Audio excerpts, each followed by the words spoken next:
Welcome back to Afternoon Live.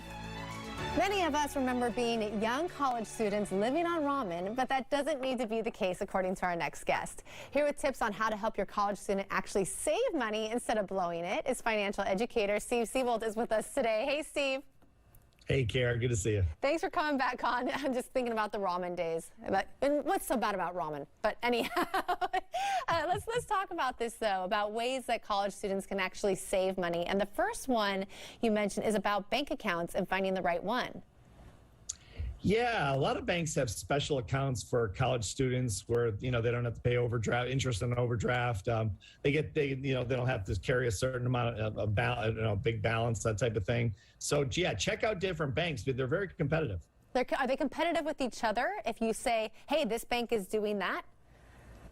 Well, they probably won't make an exception, but there's so many banks out there that, it's a very competitive business. So what are like the three things you need to take to the bank to ask them as far as what to look for? Well, I would ask, first of all, for if they have a special accounts, checking accounts for college students. And if they don't, go to another bank. Look them up online. You can do all the research online. Might as well take advantage of that time, right? Okay, the next one is to cut unnecessary expenses.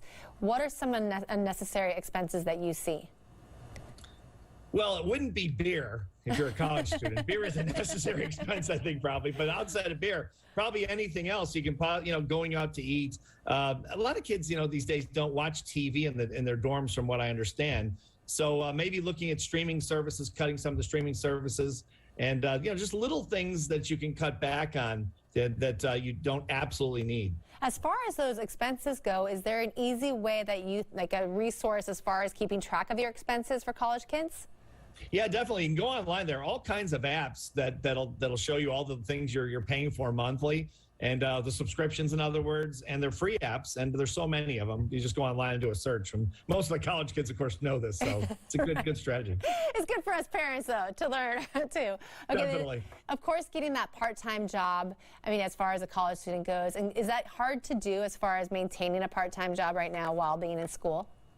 Usually not around the campuses, because the vendors, the restaurants, and different groups around the businesses around the colleges are looking for college students. But I would say look at something in technology. Obviously, that's where everything is, and that's where everything is going to continue to move toward. So anything in technology that you can possibly do to make a few extra dollars. Where I spent a ton of money in college was on books. Do they have as many books now as they used to? Yeah, they sure do. And a lot of them are online, though. You can get them online. Back in our day, or my day anyway, you had to carry those around, those huge books, which are really hard to read, and they were crazy expensive. But now you can rent the books. You can get them electronically, and you can buy them used and then sell them back.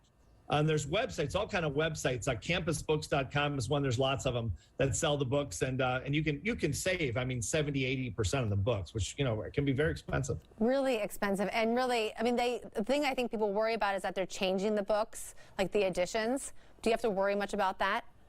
Yeah, I think you check with each bookstore and just to make sure. It's selling them back. That's where the issue of selling them back comes in. But I would check into that and say, what kind of edition is it? What edition is this? And can I sell this back after the semester? Yeah, because what I always noticed is there wasn't much of a difference, between the years. If they said, oh, no, you need this edition, it's like, well, maybe only for a sentence or two. I still kind of get the gist to save money. Yeah, mine were carved in stone. It was so long, so that was hard to change. You couldn't really sell. They were very heavy to carry. Very heavy.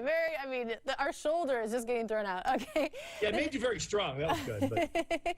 Student discounts. What student discounts are out there? Yeah, I would look, again, all the research can be done online, but look at student discounts anywhere around campus. Usually around any major campus or any minor campus even, they cater to students. So you're looking for the best discounts you can on food, on groceries, on really anything that you buy.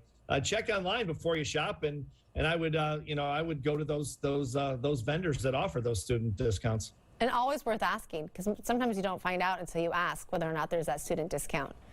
Yeah, they don't always offer that up, and so yeah, definitely something to ask, and then patronize those businesses. Love it. Thank you so much, Steve. Good to see you. Good to see you. Thanks for having me. Good tips today. We're going to have more information about Steve on our website at KATU.com. Don't go away. Afternoon Live. We'll be right back.